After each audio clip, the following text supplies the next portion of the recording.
Շատ լավ, շնորհակալ եմ, հարց կա առցանց լրագրողներից, Regions TV-ից Նելի Բաբայանն է հարց ուղարկել, պարոն Մելիքյան, ձեզ կարծես նկատի ունեմ լրագրողական հասարակական կազմակերպություններին, ոչ իշխանությունն է սիրում, ոչ ընդդիմությունը, մշտապես նշում են, որ դուք այս կամ այն միջադեպին չեք արձագանքում, վերջերս էլ Ալեն Սիմոնյանն էր դժգոհում, թե լրագրողական կազմակերպությունները լուռ են, երբ հարձակումներ են լինում իշխանության ներկայացուցիչների վրա, ասում են, լռում են այդ կազմակերպությունները նաև ընտրակաշառքների վերաբերյալ թեմաների հարցում։ Ինչ կարող եք ասել սրա մասին։ Դե եթե Ալեն Սիմոնյանը նկատել է, որ ինչ-որ թեմայի շուրջ մենք մեր ձայնը չենք բարձրացրել, այսինքն մենք չենք արձագանքել, ուրեմն մեր խոսքը քշիր ունի եւ նշանակություն ունի եւ ամենայն հավանականությամբ Ալեն Սիմոնյանն էլ է հետևում դրան։ Սկսեմ հենց լրագրողի հարցից եւ մի քիչ տնավարի կներեք պատասխանեմ։ Լրագրողական կազմակերպությունները եւ մասնավորապես Խոսքի ազատության պաշտպանության կոմիտեն ոչ շոկոլադ են, ոչ էլ դոլար են, որ բոլորին դուր գան եւ կարծում եմ, որ մենք տասնամյակների ընթացքում մեր գործունեության շատ լավ սովորել ենք եւ գիտենք, թե որտեղ, ինչպես եւ ինչ շեշտադրումներով խոսել, որ առիթն է հայտարարության թեմա եւ որ առիթը հայտարարության թեմա չէ, հենց դրանով էլ ուրեմն ես կարծում եմ արժևորվում է մեր խոսքը եւ պետք է ասել, որ ամենևին էլ բոլոր թեմաները չեն, որ հայտարարությունների եւ այլն առիթ ունեն։ Օրինակ լրագրողական կազմակերպությունների թեման չէ այդ ինչ որ ուժի կողմից ընտրակաշառք բաժանելը։ Դա իրավապահ մարմինների եւ իշխանությունների թեման է։ Իրենք պետք է դրան արձագանքեն եւ մենք ակնկալում ենք, որ կարձագանքեն։ Իհարկե, մենք որևէ նորմալ մարդ չի կարող այսպես հանդուրժել եւ ճիշտ համարել այդ գործելավոճը, ես նկատի ունեմ ընտրակաշառք բաժանելը,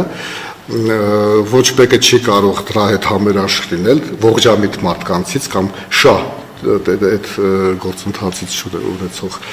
մարդկանցից, բայց դա ամենևին էլ լրագրողական կազմակերպության թեման չի հայտարարությամբ հանդես գալու համար։ Ես իմ դիրքորոշումը ունեմ, հարց կա, խնդրեմ, ես իհարկե իմ դիրքորոշումը կպատասխանեմ, որ դա դատապարտելի խայտառակ երևույթ է եւ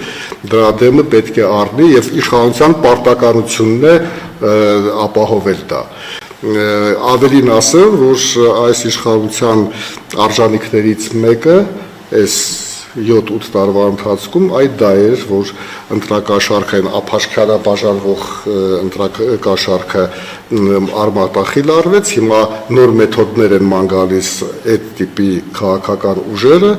եւ դրա դեմը նույնպես պետք է առնել, բայց կրկնում եմ, սա լրագրողական կազմակերպության հայտարարության թեմա չի, կամ չգիտեմ, եկեղեցում երիտասարդը ձեռք է բարձրացրել ուրեմն վարչապետի վրա եւ դրանից հետո էլի քաղաքականացված լուսաբանում եղավ, ընդդիմադիր բոլոր լրատվամիջոցները, վայ, այս բալիկը, այս երեխան, հիվանդ է եւ այլն, այն մյուսը բնականաբար ասում է, որ սա հանցագործություն է, ձեռք բարձրացնելը եւ այլն, եւ սա էլի իրավապահ մարմինների աշխատանքն է եւ գործն է։ Իրենք իրենց գործը պետք է անեն եւ ամեն հանցագործության առիթով պարոն Ալեն Սիմոնյանը թող մեզանից հայտարարություններ չսպասի, մենք գիտենք երբ ինչ ասենք։ Մեր հուզող հարցն է եւ բազմիցս դրա մասին խոսել ենք, օրինակ նույն Ալեն Սիմոնյանի կամ Ռուբեն Ռուբինյանի ճեպազրույցները, որոնք որ շատ հաճախ ինչ որ ամբողջային վեճերի են վերածվում եւ տարօրինակ տպավորություն են թողում։ Դա իսկապես մեզ հետաքրքրող եւ հուզող հարց է եւ բազմիցս մենք մեր պատրաստակամությունն ենք հայտնել այդ հարցում խորհրդատվական կարգով ուրեմն մասնակցել, աջակցել, որպեսզի դա ավելի քաղաքակիրթ ձևով կազմակերպվի եւ անցկացվի։ Այդ թվում նաեւ որպեսզի խորհրդարանում լրագրողական էթիկան պահպանվի, իսկ պետական պաշտոնյաների, մասնավորապես պատգամավորների կողմից պահպանվի ուրեմն բարեվարկության եւ բարեկրթության սկզբունքները։ Այնպես որ ես կարծում եմ, որ այստեղ մենք ոչ Ալեն Սիմոնյանի, ոչ որևէ այլ պաշտոնյայի խորհրդի կարիքը չունենք, որովհետեւ բավականին փորձառու մարդիկ ենք, մեր կազմակերպությունները տասնամյակներ շարունակ տարբեր ռեժիմների օրոք է աշխատել, մենք 3 իշխանություն ենք ճանապարհել եւ շատ լավ գիտենք, թե որ պայմաններում ինչպես աշխատենք։ Պարոն Մելիքյան, ձեր ցուցանիշները նայելով տեսնում ենք, որ հեղինակային իրավունքի կամ այլ վեճերի մասին ցուցանիշ չկա, այսինքն դեպքեր չկան, հա, այս առաջին երամսյակում, բայց վստահ եմ, որ սա չի խոսում այն մասին, որ իրավիճակն ամբողջությամբ կարգավորվել է, հա, դաշտում հեղինակային իրավունքի խնդիրներ չունենք։ Ինչի մասին է սա խոսում։ Արդյոք լրատվամիջոցները այլևս չեն դիմում կամ չեն բարձրաձայնում հեղինակային իրավունքների խախտումների առումով, որովհետև մի կողմից տեսնում ենք դատական գործընթացներն են բավական երկար ձգձգվում, մի կողմից չեն կարողանում գործնականում իրավիճակը շտկել, ինչի հետևանք է, որ չունենք սա։ Ես կարծում եմ, որ ցավոք լրատվամիջոցները մեծ հաշվով արդեն համակերպվել են այն իրավիճակի հետ, որը որ տիրում է, այդ copy-paste-երը կարծես թե վատ, բայց նորմ են դարել, բայց մյուս կողմից որոշակիորեն դրանք կարգավորված են եւ օրենքով եւ այդ միջխմբագրական հարաբերություններով, որովհետեւ այն դեպքերում, երբ որ ակնհայտորեն, ասենք, մեծ ջանք պահանջած ինչ-որ մի հրապարակում վերցվում է եւ copy-paste է արվում ոչ այն ծավալով, որը որ նախատեսում է օրենքով եւ միգուցե փոխադարձ պայմանավորվածություններով, դա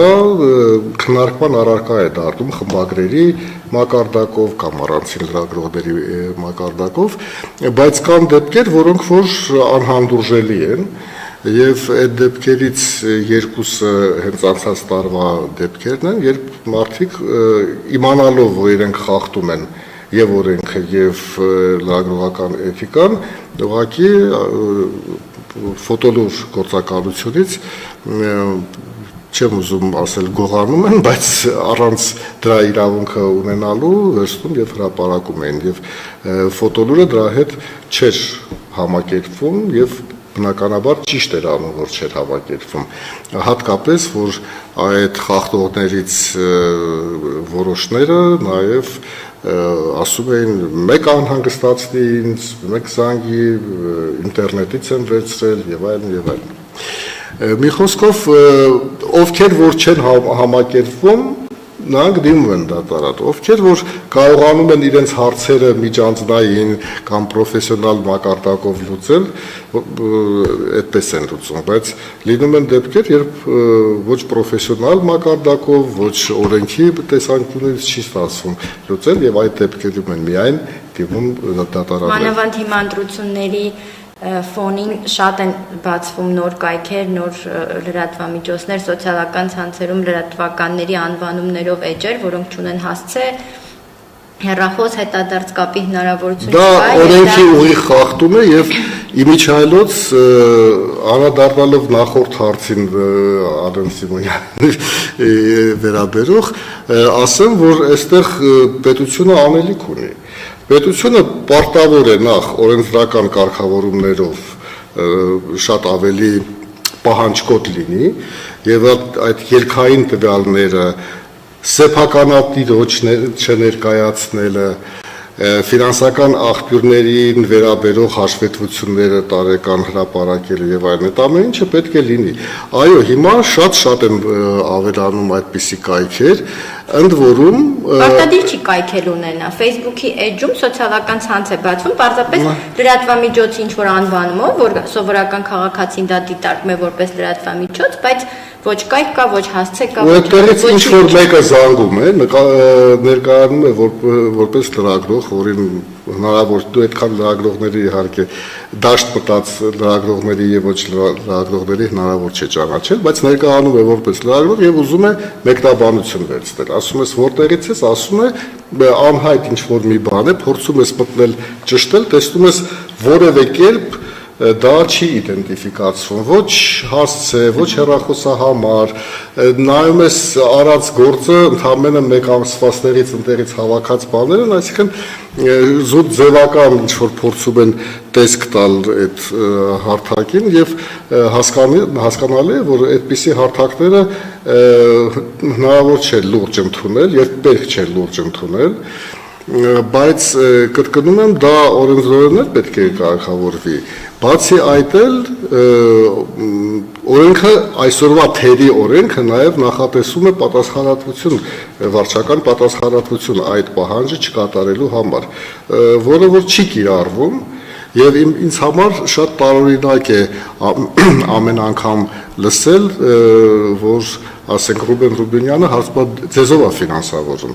Իմ մոտ ուրիշ շատ լեգիտիմ հարց է միջայլոց, բայց մյուս կողմից կարող են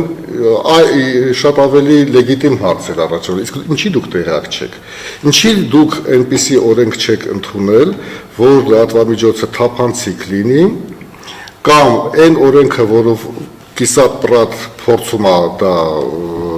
կարգավորել, չի կիրառվում։ Եվ այս առումով արդեն տեղին չի հարցը։ Լրատվամիջոցը թե որտեղից է ֆինանսավորվում, կամ ով է սեփականատերը եւ այլն, պետք է ներկայացնի իր լսարանին, հանրությանը եւ այդտեղ հակառակ իրենք անելիք ունեն։ Օրենսդիրը անելիք ունի եւ իշխանությունը անելիք ունի։ Շատ լավ, պարոն Մելիքյան, դուք նշեցիք, որ մեդիադաշտը շարունակում է մնալ խիստ բևեռացված եւ ընտրությունների ֆոնին, ընտրություններին ընդառաջ ավելի իրավիճակը կսրվի։ Կխնդրեմ ձեր խոսքը թե ընդդիմությանը, թե իշխանությանը, թե լրատվամիջոցներին։ Ես օրիգինալ չեմ լինի, որովհետեւ բոլոր ընտրությունների ժամանակ մենք կոչ ենք արել լրատվամիջոցներին գործել պրոֆեսիոնալ դաշտում, պահպանել լրագրողական էթիկան եւ դրանով իսկ ավելի շատ բարձրացնել վստահությունը իրենց նկատմամբ։ Ինչ վերաբերում է քաղաքական ուժերին, ապա իմ կոչը արդեն որպես քաղաքացի եւ որպես ընտրող այն է, որ բոլոր բանավեճերը երկրի առջև ծառացած խնդիրների շուրջ լինեն քաղաքակիրթ։ Նախ այդ բանավեճի կուլտուրան ես կուզենայի, որ հենց այս ընտրությունների ընթացքում ձևավորվեր կամ սկիզբը դրվեր դրա եւ ոչ ոք չխուսափեր այդ բանավեճից։ Դա մի քիչ ուտոպիստական ցանկություն է, որովհետեւ արդեն մենք տեսնում ենք, թե ովքեր կխուսափեն, ովքեր չեն խուսափի եւ այլն, բայց քաղաքական դաշտներ զարգանալու եւ այդ կուլտուրան յուրացնելու շատ մեծ կարիք ունի։ Իսկ գործընկերներին ես ուղղակի կոչ կանեի չվերածվել քաղաքական ակտիվիստերին եւ իրենց մասնագիտությանը հարազատ